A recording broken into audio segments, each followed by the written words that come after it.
اول حاجة لازم نستوعبها ان احنا بنسمع اصوات الدم اللي معدي من خلال الفالفز في structure hidden آه، وراء ال chest wall.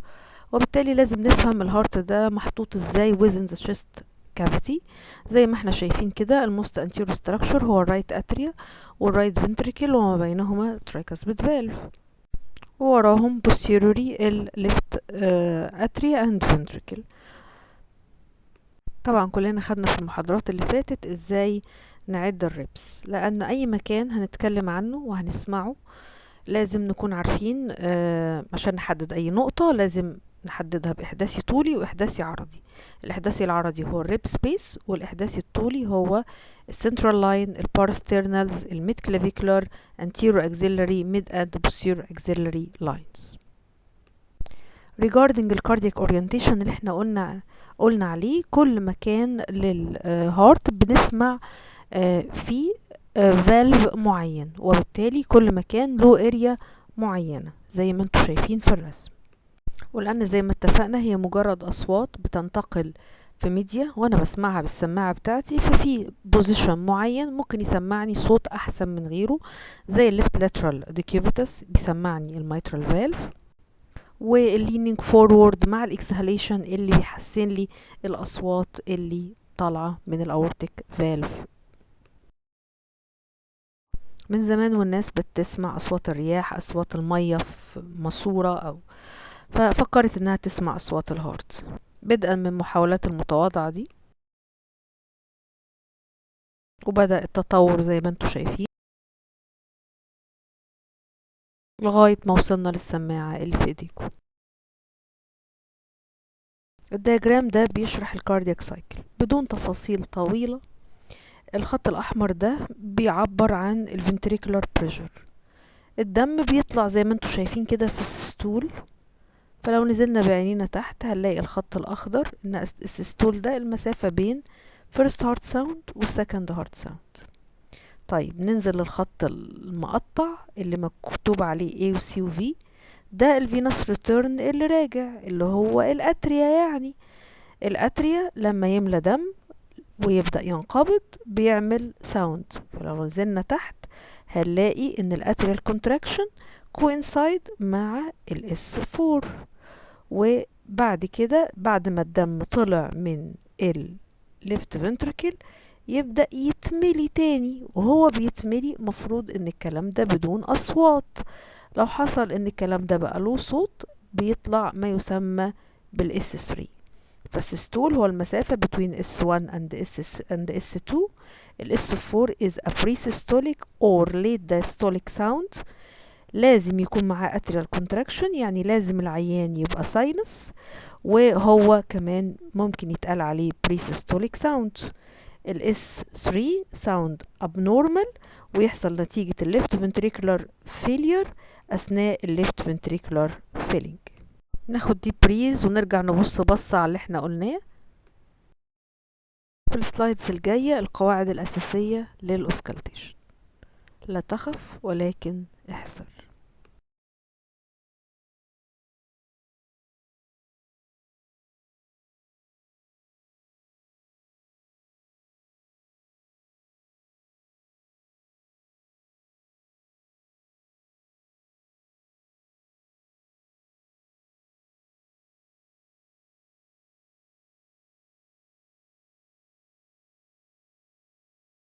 ملحوظة جديدة عايزين نلاحظها في الرسمة دي، ال ECG وعلاقته بالأحداث اللي بتحصل. هنبص على ال PQRS اللي هو الأحمر اللي تحت، وهنلاقي ان ال PR الوقت اللي بيحصل فيه ال PR ده وقت ملوش أي علاقة بالإجكشن، ملوش أي علاقة بأن الدم طالع، يعني دم دايستول، يعني له علاقة بالفيلينج. فايدة الحكاية دي ايه في الهارت ساوندز هنشوف في السلايد اللي بعدها. الفيرست هارت ساوند هو ده اول ساوند كورليت مع الميترال اند ترايكاسبيد فالف كلوجر، وزي ما اتفقنا ال left side events and sound بيسبقوا ال right side ones نتيجة ال variability of the pressure between both sides. لو رجعنا لرسمة ال cardiac cycle هنلاقي ان ال first heart sound correlate مع ال carotid pulse. طبعا انا بسمع اي حاجة اعلى ما يكون في الناحية الليفت بتاعها، يعني first heart sound اسمعه اعلى ما يكون في الايبكس. ولو هحب اسمع splitting لاي ساوند بسمعه في الناحية او في البوينت اللي مفروض ان هي الويكست. بمعنى الفيرست هارت ساوند سبليت يتسمع على الترايكاسبيد، والسكند هارت ساوند سبليت يتسمع على البالمونري اريا.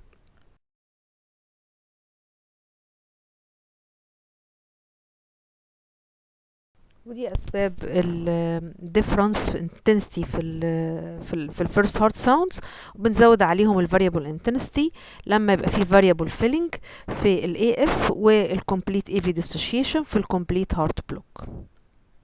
وده البيشنت اوف mitral stenosis، الليفت اتريال بريشر عالي فزق الميترال فالف ليفلتس داونورد، ولانه كمان الميترال valve orifice is stenosed، الليفت ventricle مش مالي قوي فمدي مسافة للليفلتس عشان تملى. طبعا العين ده كمان موصلي وغالبا بيكون تاكيكارديك، فهنلاقي في العديد من العوامل اللي بتخلي البيشنتس في mitral stenosis كاركترستيكالي عنده loud first heart sound.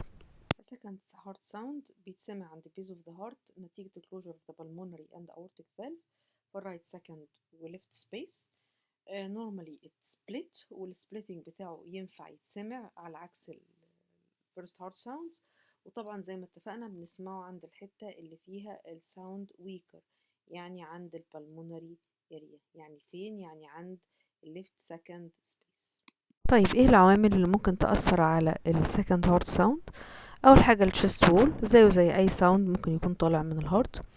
الجريد فيزلز pressure and elastic recoil. status of the semilunar valve، يعني السيميلونار فالف ده calcified مش calcified، diseased ولا normal، ولو affected هل السايز بتاعه very tight ولا لا. فيعني حاجة مثلا زي الاورتيك فالف انا اسمع الاورتيك كومبوننت عالي لو الشيست وول thin، او البيشنت عنده mild to moderate aortic stenosis او عنده hypertension. طيب لو الاورتيك stenosis بقى severe و significant و calcified الاقي ال aortic component of the second heart sound muffled. لو في اي فاكتور بارير بيني وبين الساوند زي الاوبيزيتي والانفيزيما و نقص بقى الكارديك اوتبوت، دي كلها عوامل تقلل ال aortic component of the second heart sound. طيب البلمونري component ينطبق عليه نفس القاعدة، يعني هيبقى accentuated في البلمونري hypertension وهيبقى muffled في بقية الأسباب اللي احنا قلناها والsignificant pulmonary stenosis. زي ما اتفقنا السكند هارت ساوند عبارة عن two components، aortic component ويسبق البلمونري component لأنه أقوى، لأن الضغوط أعلى أثناء الانسبيريشن نتيجة إنه اللنج كابيشس وبتاخد شوية دم وبتقلل الحمل على الليفت سايد. الليفت سايد يسبق الايه الرايت سايد، فالاورتيك كومبوننت يسبق البلمونري كومبوننت. طب امتى السبليتنج يكون مقرب من بعضه؟ close splitting لما البلمونري الضغط فيه يبقى عالي، يعني pulmonary hypertension. طب امتى السبليتنج ده يبقى وايد؟ لما البلمونري يتأخر، زي مثلا الرايت باندل برانش بلوك. طب امتى السبليتنج يبقى وايد ويبقى فيكسد؟ لو في حاجة أخرت الرايت سايد لكن لغت بشكل ما تأثير الانسبيريشن والاكسبيريشن اللي هو ال ASD. ليه؟ لأن الفتحة اللي بين التو أتريا أبولش الإفكت بتاع الريسبيريشن. طيب امتى السبليتنج ده يكون بارادوكسيكال؟ يبقى بارادوكسيكال لو البلمونري كومبوننت سبق الاورتيك كومبوننت. يبقى ايه اللي ممكن يخلي السبليتنج بارادوكسيكال؟ لو بقى سيفير pulmonary hypertension سيفير يعني increase pressure في الرايت سايد اوف ذا هارت. تفاصيل السلايد دي ممكن تحتاج بعض الشرح مع الديزيز الخاصة بيها، ولو احتجتوا عنها اي تفصيلة ممكن نقولها بشكل منفصل later on. الاكسترا ساوندز بقى اللي هما الاس 3 والاس 4 دول لهم بيتش لو بيتش بيتسمعوا بالكون. الاس 3 بيحصل في الفيلينج ليفت او رايت فنتريكل نتيجة الفيلينج والدم بيملى الفنتريكل. والاس 3 نتيجة الاتريال كونتراكشن. both of them are diastolic phenomena.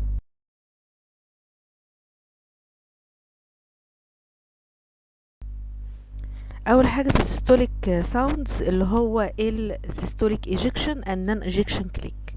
هو ايه اللي بيحصل في السيستول؟ انه الدم بيبقى ايجكتد من الفنتريكل خلال السيميليونر فالف. يبقى السيميليونر فالفز دي لو كانت ديزيزد الدم وهو بيبقى ايجكتد في الاستينوزد اورتا او بالمونري يعمل كليك. طيب نون ايجكشن كليك ده يعني ايه؟ يعني كليك بتحصل على فالف ما بيعملش ايجكشن، تحديدا الميترال والترايكاسبيد فالف. طيب خلينا نشوف السلايد اللي بعد كده. يعني ايه كليكس؟ كليكس عبارة عن طرقعة، يعني snappy sounds، وهي can be distinguished من النورمال hard sounds. زي ما احنا شايفين في الصورة المعبرة دي، ادي الفيرست هارت ساوند والسكند هارت ساوند، وادي في ميرمر تحت اهو. الميرمر ده ايجكشن، البيك بتاعه في البيك بتاع السيستول ده ايجكشن سيستوليك ميرمر لانه حاصل في السيستول. وبعد ما الدم فتح كده بشويه الاورطه راح ناطر، راح فاتح الفالف عمل كليك. يبقى ايه فايده الكليك بقى عشان نعرف؟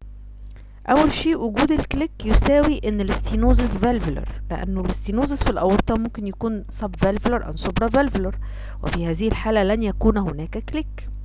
تاني حاجة معنى حدوث الكليك زي ما قلنا انه هو قادر على الحركة لكنه مش هيفيلي كالسيفايد.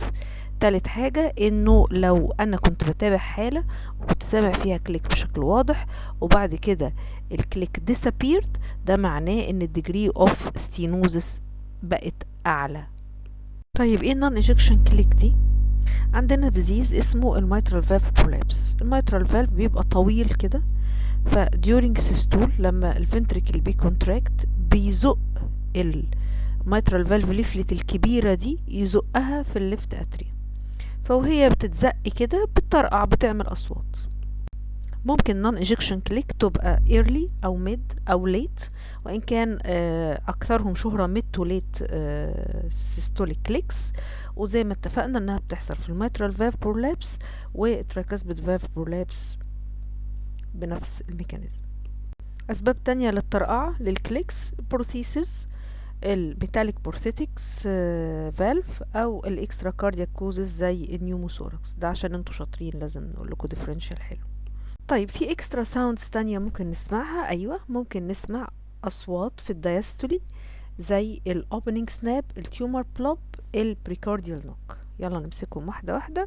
الاوبننج سناب عبارة عن كليكي ساوند بيحصل لما الميترال فالف البريشر يزيد في الليفت اتريا، فيتفتح الميترال ويحاول يعدي الدم في الليفت فنتريكل against stenosed valve، زي ما هنشوف كمان في الصورة اللي بعد كده.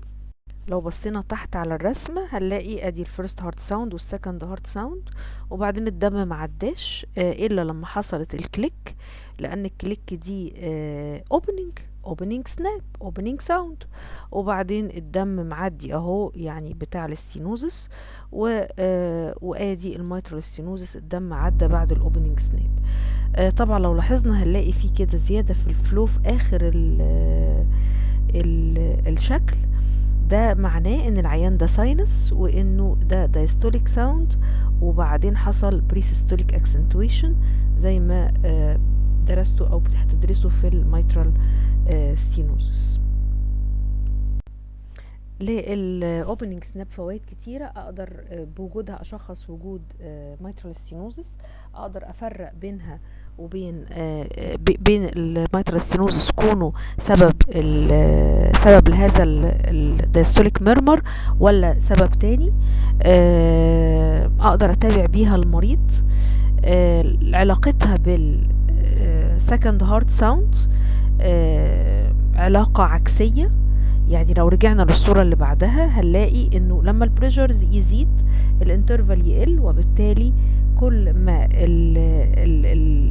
العلاقة ما بين ال A2 opening snap علاقة عكسية، تعني ان الاستينوزس زاد. اقدر لو انا بصلح البيشنت وانا في القسطرة بعمل بالون مايترال كوميشروتومي، اتابع الاوبننج سناب، والاقي لما الوضع يتحسن الاوبننج سناب A2 انترفال يطول، لكن لما يبقى الوضع سيء ال A2 اوبننج سناب بيبقى قصير. تمام. التيومر بلوب، اشهر تيومر هو الليفت اتريال ميكزوما.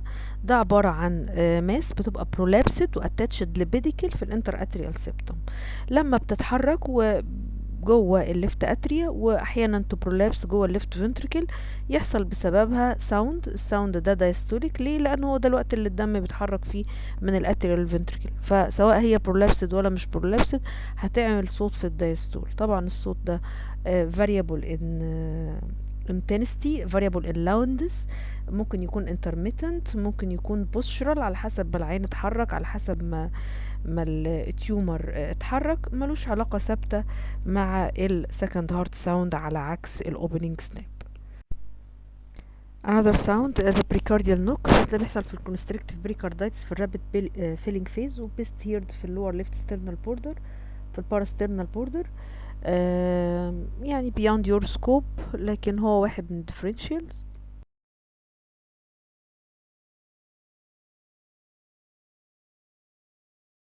في السيستول الدم مفروض ان هو بيخرج من الفنتريكل للجريد فيسلز، فلو قلنا ان احنا الدم طالع من الليفت فنتريكل للاورطة مفروض انه ما يبقاش فيه صوت يذكر.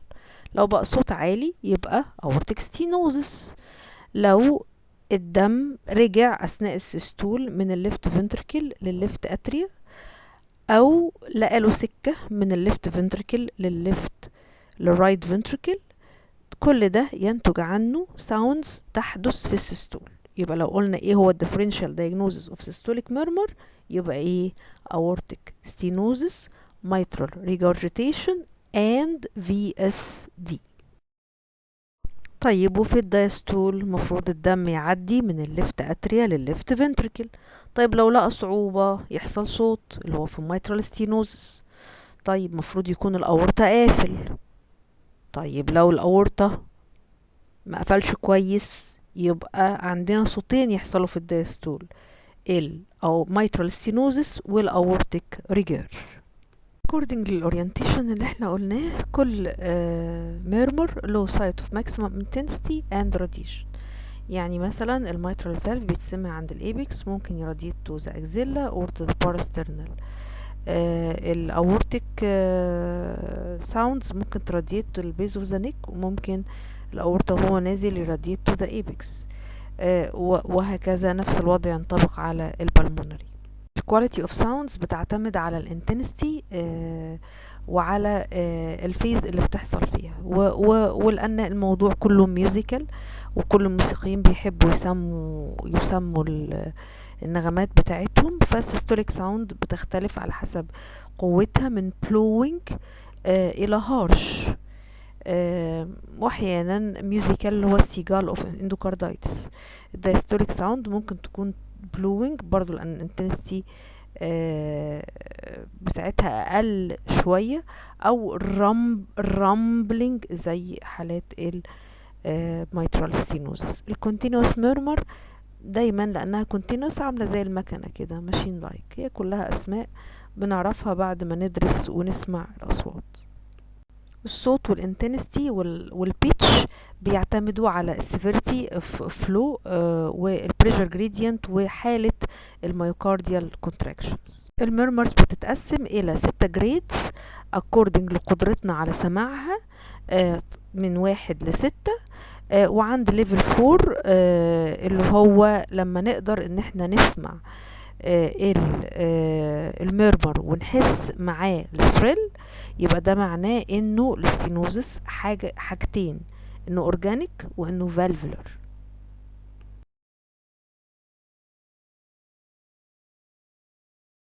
ملخص للفسيولوجيكال مانوفرز اللي انا ممكن اعملها عشان احسن من الميرمر. احنا الاول قلنا العيان يغير وضعه، يعني البودي بوستشر من الليفت لاترال ديكيبيتس عشان احرك الايبكس اورب التشست وول. ده بيخلي الميترال ستينوز ميرمر احسن واعلى. ستيتنج وليننج فورورد مع الاكسبيريشن ده بيحسن الاورتيك ريجيرج ميرمر. تغيير الوضع بالنسبه للسكواتنج من الستاندنج بوزيشن، لما انا العيان يكون واقف وبعدين يقرفص يعني. كل المانوفرز بتاعه تغيير الوضع دي احنا بنشتغل فيها على حاجتين، ان احنا بنغير البريفرال ريزيستنس وبنقلل الكاردياك اوتبوت. فبمنتهى البساطة قاعدة كده نحطها، ان كل ريجارجيتنت ليجن لو زودنا ريزيستنس في وشه هيرجع بشكل اكتر، فهتزيد الميترال انكومبتنس والاورتيك انكومبتنس، وعكسهم الهايبرتروفيك كارديو مايوباثي الستينوتيك ليجنز. الديب انسبيريشن بيزود الرايت سايد ميرمرز. الاكسرسايز بيزود الهارت ريت، بيزود الفوليوم اكروس ستينوزد ليجن. زي ما انتوا عارفين في الميترال ريجيرج ممكن نخلي العيان يفرد رجله ويتنيها عشان ازود الميرمر. الشيء بالشيء يذكر، الانوسنت ميرمر ممكن تسمع من قرايبك انا عندي لغط طفولي. لغط طفولي ده عبارة عن فانكشنال ميرمر، بيبقى فيه كذا اس، هو شورت وسوفت وسويفت، سريع وقصير وسيستوليك. ده دايما له علاقة بزيادة الفلو، ممكن يحصل في الانيميا، ممكن يحصل في اسباب كتير. ما هوش اورجانيك ميرمر وبيتقال عليه انوسنت ميرمر. عيان مايترال او ترايكاسبيد ريجيرج في سيستوليك ميرمر، بان سيستوليك من اول لاخر السيستول. ده عيان عنده ايجكشن سيستوليك ميرمر نتيجة زيادة الفلو على سيميليونر فالف. طب هل ده فالفولار اورتيك ستينوزس مثلا؟ لو ده اورتا ولا لا معرفش. ليه؟ لان انا مش شايف كليك، قد يكون كالسيفايد وقد يكون مش فالفولار. بقينا بنعرف نقرا وشاطرين اهو. early diastolic murmur immediately مع السكند هارت ساوند في حالة الاورتيك ريجيرج. ده mid diastolic murmur، ما عنديش opening snap، معرفش degree of severity. العيان ده ساينس ولا ايه اف؟ شاطرين، عيان ده ساينس عشان في ايه؟ في pre-systolic accentuation. شاطرين.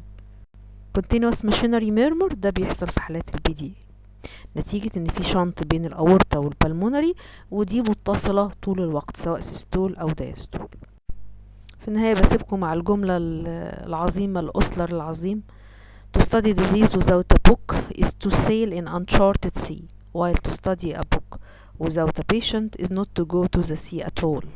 أنا عارفة ان الظروف لم تسمح لنا ان احنا نشوف البيشنت، لكن ان شاء الله نتواصل بماتيريال بأوديو فيديو لغاية ما الأمور تتحسن. أسيبكم على خير، وإن شاء الله بإذن الله يعني أنا معاكم طول الوقت، لو احتجتوا أي حاجة في أي وقت أتمنى يكون في تواصل. شكرا، سلام عليكم، أشوفكم بخير ويوم سعيد.